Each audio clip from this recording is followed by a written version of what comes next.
स्वागत है आपके अपने चैनल परम ज्ञान में। आज हम इस वीडियो में एक ऐसे विषय पर चर्चा करेंगे जो हर व्यक्ति को अपने जीवन में कभी न कभी सोचने को बाध्य करता है कि जीवन और मृत्यु आखिर है क्या। यह एक ऐसा रहस्य है जिसे आज तक किसी ने भी भली भांति नहीं समझ पाया। मनुष्य इस संसार में जन्म लेता है, परिवार और समाज में जीवन व्यतीत करता है, प्रकृति के दिए हुए चीजों का उपयोग करते हैं और कुछ वर्षों बाद मृत्यु हो जाती है और दुनिया को अलविदा कर देते हैं। एक और जीवन आशा, उत्साह और संभावनाओं से भरा हुआ होता है तो दूसरी ओर मृत्यु उदास और डरावनी लगती है। आइए सबसे पहले हम जानते हैं कि हमारा जीवन क्या है। देखिए, हमारा जीवन जो है वह एक यात्रा है, एक अनुभव है, एक अवसर है। यह प्यार, खुशी, दुख और दर्द का मिश्रण है। जीवन हमें बहुत कुछ सिखाता है, जैसे हमें कैसे जीना है, कैसे एक दूसरे के साथ मिलकर रहना है, कैसे माफ भी करना है और दंड भी देना है, मजबूत भी बनना है और परिस्थिति अनुसार लचीला भी बनना है, कैसे परिश्रम करना है और कैसे अपने आप को संभाल कर रखना है। जीवन हमें सिखाता है कि हमें अपना कर्तव्य हर हाल में करते रहना चाहिए। मनुष्य जीवन अनमोल है, इसे यूं ही नहीं गंवाना चाहिए। हमें दूसरे के लिए भी कुछ अच्छा करना चाहिए। सभी को जीने का समान अधिकार मिला है। यदि आप दूसरे के जीवन में कांटा बोना चाहेंगे तो आपके जीवन में भी कांटा उगना निश्चित है। इसके विपरीत यदि आप दूसरे को थोड़ा सहयोग करेंगे तो आपको बहुत सहयोग मिलना शुरू हो जाएगा। मृत्यु का नाम सुनते ही हम सभी के शरीर में एक भय का तरंग उत्पन्न होने लगता है। श्रीमद् भगवद गीता में भगवान श्री कृष्ण कहते हैं, न जायते म्रियते वा कदाचिन नायम भूत्वा भविता वा न भूयः। अर्थात आत्मा न कभी जन्म लेती है न ही मरती है। इसका अर्थ है कि मृत्यु केवल शरीर का अंत है, आत्मा तो अमर है। यह शरीर एक वस्त्र की तरह है जिसे आत्मा समय समय पर बदलती रहती है। यह शरीर एक आवरण मात्र है। प्रायः मृत्यु हमें डराती है क्योंकि हम इसे नहीं समझते हैं। हम डरते हैं कि हम कहाँ जाएंगे। हमारी संपत्ति, परिवार, समाज सभी छूटते नजर आते हैं, जो बहुत दुखदायी लगता है और इसका कारण मोह होता है। देखिए, हमें मृत्यु से नहीं डरना चाहिए, बल्कि इसे एक नए आरंभ के रूप में देखना चाहिए। जीवन को ऐसे जिए कि जब मृत्यु आए तो हमें कोई पछतावा न हो। गीता में भगवान श्री कृष्ण ने अर्जुन को समझाया है कि हमें निष्काम भाव से कर्म करना चाहिए और मृत्यु को ईश्वर की इच्छा मानकर स्वीकार करना चाहिए। हमें मालूम नहीं कि हमारे जीवन का वास्तविक उद्देश्य क्या है। हमारा जीवन केवल सांसें लेने और सांसारिक सुखों तक सीमित नहीं है। हमारा लक्ष्य आत्म साक्षात्कार और ईश्वर की भक्ति होनी चाहिए। जब हम मृत्यु के सत्य को समझ लेते हैं तब हमारा जीवन और भी अर्थपूर्ण बन जाता है। जीवन और मृत्यु एक चक्र का हिस्सा है, एक अंत है। भगवान श्री कृष्ण ने अर्जुन को समझाया है कि हमें निष्काम भाव से कर्म करना चाहिए और मृत्यु को ईश्वर की इच्छा मानकर स्वीकार करना चाहिए। हमें मालूम नहीं कि हमारे जीवन का वास्तविक उद्देश्य क्या है। हमारा जीवन केवल सांसें लेने और सांसारिक सुखों तक सीमित नहीं है। हमारा लक्ष्य आत्म साक्षात्कार और ईश्वर की भक्ति होनी चाहिए। जब हम मृत्यु के सत्य को समझ लेते हैं तब हमारा जीवन और भी अर्थपूर्ण बन जाता है। जीवन और मृत्यु एक चक्र का हिस्सा है। एक अंत है तो एक नई शुरुआत भी है। प्रकृति के चक्र को समझना चाहिए। गीता के अध्याय 2 श्लोक नंबर 27 में भगवान श्री कृष्ण अर्जुन को कहते हैं, जातस्य हि ध्रुवो मृत्युर्ध्रुवम जन्मृतस्य तस्माद् परिहार्थे न त्वं शोचितुमर्हसि। यानी जन्म और मृत्यु संसार के अटल सत्य है, इसे बदला नहीं जा सकता। जीवन और मृत्यु के इस चक्र को स्वीकार करना चाहिए। जन्म और मृत्यु के इस अनिवार्य क्रम को समझकर हमें अपने कर्तव्यों का पालन करना चाहिए, बिना किसी भय या शोक के। आत्मा अमर है और शरीर केवल एक आवरण है। आत्मा को कोई मार नहीं सकता और न वह कभी मरती है। अतः जीवन और मृत्यु दोनों ही प्रकृति के शाश्वत अनिवार्य नियम हैं, जिसे टाला नहीं जा सकता। कोई भी यहाँ आकर सदा के लिए नहीं रहा है और न कभी सदा के लिए रहेगा। हाँ, यदि जीवन में दूसरों के भलाई के लिए कुछ आपने किया है, उसे कुछ वर्षों तक लोग याद रखेंगे।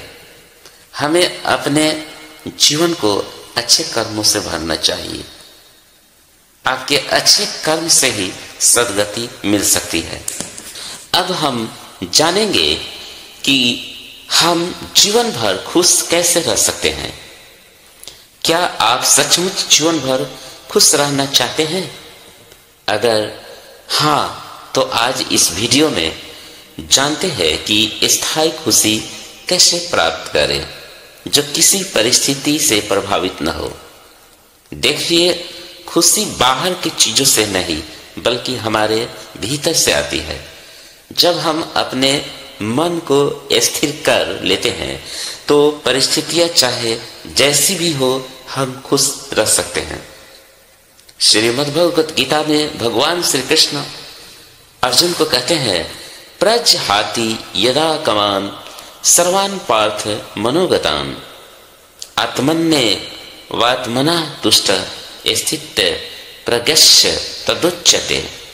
अर्थात जब मनुष्य अपने भीतर से संतुष्ट हो जाता है और बाहरी इच्छाओं को त्याग देता है, तभी वह स्थिर बुद्धि वाला होता है। सदा खुश रहने के लिए सबसे बड़ी बात यह है कि जो हमें प्रकृति से मिला है उसमें संतोष रखना और जो नहीं मिला उसके लिए दुखी न होना।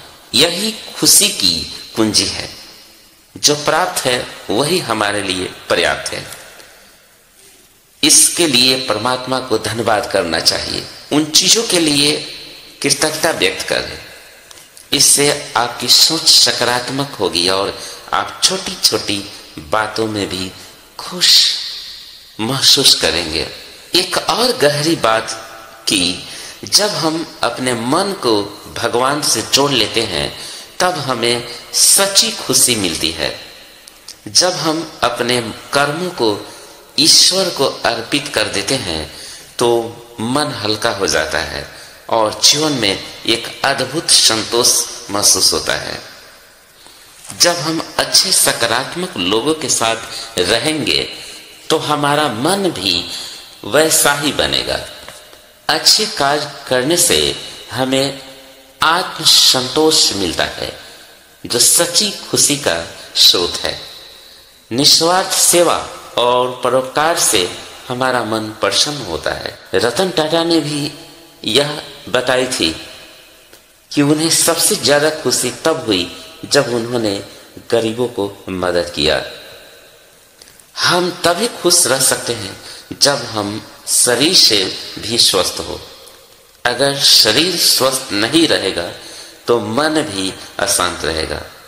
इसलिए नियमित योग प्राणायाम और ध्यान करें, संतुलित आहार ले और अच्छी नींद ले।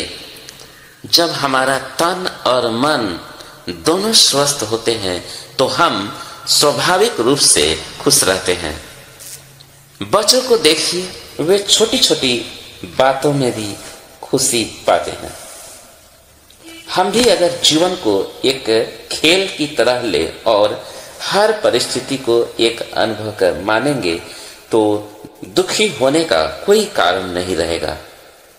देखिए, हम अतीत के पछतावे और भविष्य की चिंता में उलझकर अपना वर्तमान खो देते हैं, लेकिन असली खुशी इस पल में जीने में है। ध्यान का अभ्यास करें और हर क्षण को पूरी तरह जिए, यही सच्चा आनंद है। हमेशा खुश रहने के लिए आपका आहार, व्यवहार, विचार प्रमुख स्थान रखता है। कभी कभी कुछ दिनों के लिए यात्रा पर जाए, सत्संग, ध्यान शिविर में भी जाए, जैसा कि मैं करता हूं। इससे जीवन में सुधार का मार्ग प्रशस्त होता है। जिस परिवार समाज में हम रहते हैं वहां मिलजुल कर रहे, आपस में बातें करते रहे, जरूरतमंदों की मदद करें। यदि आप खुश रहने के लिए बाहर की चीजों पर निर्भर है तो खुशी आपको कभी नहीं मिल सकती। आप इन बातों को जीवन में अपनाकर हमेशा खुश रह सकते हैं। कोई भी परिस्थिति आपकी खुशी को छीन नहीं पाएगी। अपने समय और मस्तिष्क का सही उपयोग करना चाहिए। सकारात्मक सोच, अध्ययन, ध्यान और अच्छे कार्यों में मन को लगाकर हम अपने जीवन को सफल बना सकते हैं और नकारात्मकता से बच सकते हैं।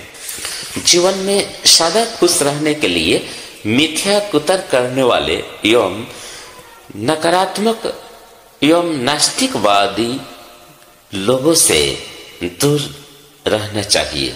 यदि आप ऐसे लोगों के संपर्क में हैं तो आपको खुशी कभी नहीं मिल सकती है। और इस संकल्प को पूरा करके छोड़े।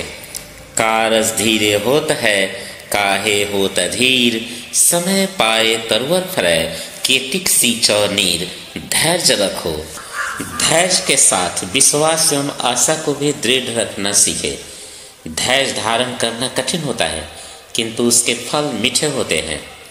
जीवन का सार और सुख का रहस्य दो आंसुओं में निहित है। दूसरों के गम के आंसू पोंछकर प्रसन्नता का एक आंसू अर्जित करना तथा दूसरा आंसू एकांत में भाव विभोर होकर प्रभु के प्रति कृतज्ञता पूर्वक बहाना कि उसने आपको सेवा करने का अवसर तथा उसके लिए क्षमता प्रदान की। बस इतना ही समस्त धर्मों का संदेश है। ईश्वर सच्चिदानंद है, असीम शक्ति का भंडार है। ईश्वर हमारे लिए एक अनंत एवं अक्षय शक्ति स्रोत है। यदि आपका आत्मविश्वास विलुप्त हो चुका है, आप प्रभु भक्ति के द्वारा उसे पुनः प्राप्त कर सकते हैं। भावपूर्ण प्रार्थना करना एक विचित्र संबल देता है। हम मंत्र बल को भी विस्मृत कर चुके हैं। मंत्र जप से अद्भुत शक्तियां जाग सकती है। जरा मन के द्वार खोले। शक्ति का एक असीम अथाह भंडार हमारे भीतर सुरक्षित है। हमें उससे संबंध जोड़ने की आवश्यकता है। सर्वशक्तिमान परमेश्वर असीम शक्ति का अक्षय स्रोत है। हमें प्रभु की दयामयता में दृढ़ आस्था रखनी चाहिए। प्रभु की सजीव उपस्थिति को अपने चारों ओर देखना और अनुभव करना चाहिए। ईश्वरीय शक्ति में आस्था रखना कठिन है, किंतु उसके लाभ अकल्पनीय होते हैं। हम उसके साथ संबंध जोड़कर शक्ति एवं शांति पाने के अधिकारी हैं। जीवन में पल पल नव निर्माण हो रहा है उत्साह की तरंगों से मन को तरंगित एवं आह्लादित कर दे। निराशा हमारे स्वभाव का अंग नहीं है। जीवन एक गोल्डन गिफ्ट यानी सुनहला वरदान है। मानव को स्वस्थ एवं सुखी रहने के लिए ही यह स्वर्णिम अवसर मिला है। तो मित्रों, यदि आज का यह विषय जीवन और मृत्यु का रहस्य और जीवन में सदा खुश कैसे रहे, यदि आपको पसंद आया हो तो कृपया वीडियो को लाइक करें, शेयर करें और चैनल परम ज्ञान न्यूज को सब्सक्राइब भी करें। अपना ख्याल रखें, दूसरों का भी मदद करते रहें, जीवन में सदा सुखी रहें, परिवार में मिलजुल कर रहें, एक दूसरे के साथ सुख दुख बांटते रहें, बातचीत करते रहें, व्यस्त रहें, मस्त रहें, खुश रहें। जय परमात्मा।